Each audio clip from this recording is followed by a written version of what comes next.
اعوذ باللہ من الشیطان الرجیم بسم اللہ الرحمن الرحیم ومنہم امیون لا یعلمون الکتاب الا امانیہ وانہم الا یظنون۔ سورۃ البقرہ آیت نمبر 78 یہودیوں کا 8واں بڑا جرم جاہل عوام کی جھوٹی آرزوئیں۔ ومنہم امیون لا یعلمون الکتاب، بعض ان میں سے ان پڑھ ہیں جو کتاب نہیں جانتے، یعنی یہ لوگ نہ کتاب کے الفاظ سے واقفیت رکھتے ہیں اور نہ ہی معنی کی خبر رکھتے ہیں، یعنی ان کو کتاب کی خبر ہی نہیں، کبھی انہوں نے کتاب کی طرف توجہ ہی نہیں کی، کبھی دین کی باتیں سنی ہی نہیں، کبھی کسی عالم کے پاس بیٹھے ہی نہیں، کبھی دین کی باتیں بتانے والے کے پاس بیٹھے ہی نہیں۔ الا امانیہ، سوائے جھوٹی آرزوؤں کے، یعنی ان کے پاس صرف جھوٹی اور من گھڑت آرزویں ہیں جو انہوں نے اپنے بڑوں سے سن رکھی ہیں۔ مثلا ہم انبیاء کی اولاد اور صاحبزادے ہیں، ہم انبیاء کی اولاد اور صاحبزادے ہیں، اللہ تعالیٰ ہمیں معاف کر دیں گے، ہم جو مرضی کریں اللہ ہمیں معاف کر دیں گے اور ہمارے اوپر رحم فرمائیں گے۔ اگر کسی وجہ سے جہنم میں جانا بھی پڑ گیا تو بس چند دنوں کے بعد نکال لیے جائیں گے۔ اب یہ انہوں نے خود ہی بات بنا لی، خود ہی بس ایسی اپنی طرف سے بات بنا لی کہ ایسی یہ امید لگا لی۔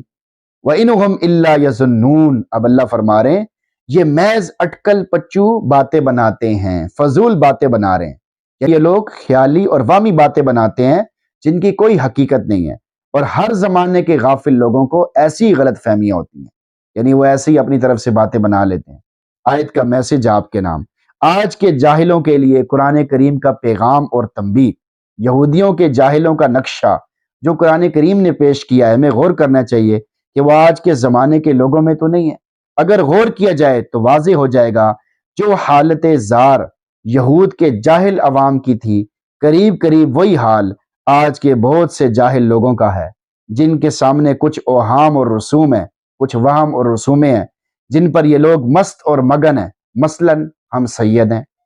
سید زادے ہیں، جو چاہیں کریں ہم، ہمارے لیے کوئی مسئلہ نہیں۔ فلاں گدی اور دربار کے ملنگ اور مجاور ہیں۔ دنیا دار قسم کے لوگوں کو یہ غلط فہمی ہے ہمارے پاس بڑی بڑی ڈگریاں ہیں، ہم بڑے عقل مند اور زمانے کو جانتے ہیں، بڑے ترقی یافتہ اور مال پیسے والے ہیں، نہ نماز کی فکر، نہ روزے کی پرواہ، نہ حلال حرام کی تمیز، نہ قرآن کی تعلیم سے آگاہی، نہ ہی نبی علیہ السلام کی حدیث سے شناسائی، الا ماشاء اللہ، مگر بہت کم لوگ ہیں جو دین کے ساتھ بھی لگے ہوئے ہیں۔ دنیا کی بھی ان کے پاس ڈگریاں ہیں، دنیا کے بھی آسائشیں ہیں، لیکن دین کے ساتھ بھی لگے ہوئے ہیں تو وہ کامیاب ہے۔ بس اپنے خیالوں اور سوچوں میں مست ہیں، اللہ سے بھی صرف دنیا ہی میں دنیا مانگتے ہیں، آخرت کی فکر دنیا جتنی فکر بھی نہیں ہے۔ ایسے لوگوں کی نفسیات بیان کرتے ہوئے اللہ تعالیٰ خود بیان فرماتے ہیں فَمِنَ النَّاسِ مَن يَقُولُ رَبَّنَا آتِنَا فِي الدُّنْيَا وَمَا لَهُ فِي الْآخِرَةِ مِنْ خَلَاقٍ، یہ سورہ بقرہ کی آیت نمبر 200 ہے۔ اور انسانوں میں سے بعض ایسے لوگ ہیں جو اللہ تعالیٰ سے کہتے ہیں یا اللہ بس ہمیں دنیا دے دے، آخرت میں ایسے لوگوں کا کوئی حصہ نہیں۔ جاہل پیروں نے لوگوں کی جہالت سے فائدہ اٹھاتے ہوئے انہیں خرافات اور گمراہ کرنے والے عقائد میں مبتلا کر دیا۔ خود گمراہ تو تھے ہی، اپنی جہالت سے دوسروں کو بھی گمراہ کر دیا، اپنے ایمان کا بیڑا بھی غرق کر دیا اور عوام کل انعام کے ایمان کا بھی بیڑا غرق کر دیا، یعنی انہیں جس طرف چلایا جائے وہ چل پڑتے ہیں، سوچتے سمجھتے نہیں ہیں۔ آیت کریمہ یہی واضح کر رہی ہے کہ برے لوگوں کے نقش قدم پہ ہرگز ہرگز نہیں چلنا چاہیے، ورنہ وہ تمہیں بھی گمراہی کے گھاٹ اتار کر یہودیوں کی طرح تمہاری بھی آخرت خراب کر دیں گے۔ جس شیخ سے بھی تعلق قائم کریں، جس پیر سے بھی تعلق قائم کریں، پہلے دیکھیں کیا اس کی زندگی شریعت و سنت کے مطابق ہے۔ اگر اس کی اپنی زندگی شریعت و سنت کے مطابق نہیں ہے تو ایسے آدمی کی مجلس ہرگز اختیار نہ کریں، ورنہ گمراہی سے نہیں بچ سکیں گے، کیونکہ جب انسان ایک دفعہ کسی سے تعلق جوڑ لیتا ہے تو پھر وہاں سے تعلق توڑنا مشکل ہو جاتا ہے۔ تو اس لیے آج دیکھ لیں کہ کیسی کیسی گمراہیاں اور کیسے کیسے فضول قسم کے عقیدے بنے ہوئے لوگوں کے، اور وہ اس پہ عمل کرتے جا رہے ہیں۔ جتنا اللہ کے قریب ہوگا، لوگ یہ سمجھتے ہیں اس کے کپڑے اترے ہوئے ہوں گے، اور اتنی خرافات اور مرد عورتوں کا اجتماع، مرد عورتیں جمع ہو جاتی ہیں درباروں پہ، کتنی اللہ کی نافرمانی ہوتی ہے۔ آدمی اپنے دل میں غور کرے اور سوچے کہ بھئی کیا کیا اللہ کی نافرمانیاں ہو رہی ہیں، کیا جائز ہے لوگوں کا ایسے جگہ پر جمع ہونا، عورتوں کا مردوں کا اکٹھے جمع ہونا، عورتیں تو ویسے بھی میک اپ کر کے جاتی ہیں، تو ایسی جگہ پر جانا اور وہاں جا کے پھر یہ سعادت سمجھنا کہ ہم یہ مال لگائیں گے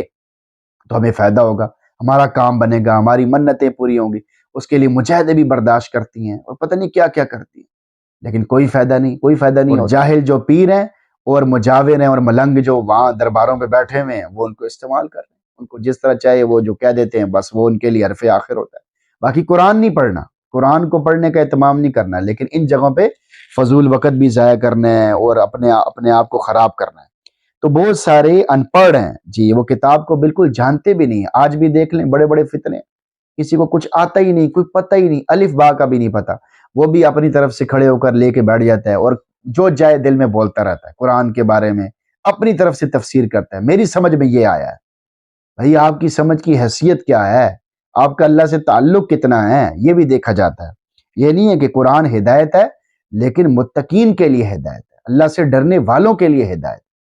جی۔ تو آج ہر بندہ، یہ فتنوں کا زمانہ ہے، فتنوں کا دور ہے، ہر آدمی اپنی طرف سے بہت سارے مطلب بیان کر رہا ہے اور اکثر مطلب غلط ہوتے ہیں۔ تو اس لیے اپنے ہوش کی آنکھیں کھولنی چاہیے اور قدم قدم پہ دیکھنا چاہیے کہ میں جس کی تابعداری کر رہا ہوں یا جس کے پیچھے چل رہا ہوں، کیا اس کا اللہ اور اس کے رسول سے تعلق ہے؟ اگر نہیں ہے تو پھر اس سے میرا کوئی تعلق نہیں۔ اگر میں اسی کے پیچھے پڑا رہوں گا تو یہ میری بہت بڑی غفلت اور کوتاہی اور بے وقوفی ہوگی کہ میں یہ سمجھوں کہ وہ دین پر نہیں چلتا، لیکن پھر بھی وہ اللہ کا قریبی ہے اور اللہ کا اس سے قرب ہے، اللہ کا وہ خاص بندہ ہے۔ اللہ کا خاص بندہ بننے کے لیے اللہ اور اس کے رسول کی تابعداری ضروری ہے، واجب ہے، فرض ہے۔ اگر ایک آدمی اللہ اور اس کے رسول کی تابعداری نہیں کرتا تو وہ کیا دین پر چلے گا، چلائے گا؟ اللہ تعالیٰ سے دعا ہے کہ اللہ تعالیٰ ہم سب کو دین کی صحیح سمجھ عطا فرمائے۔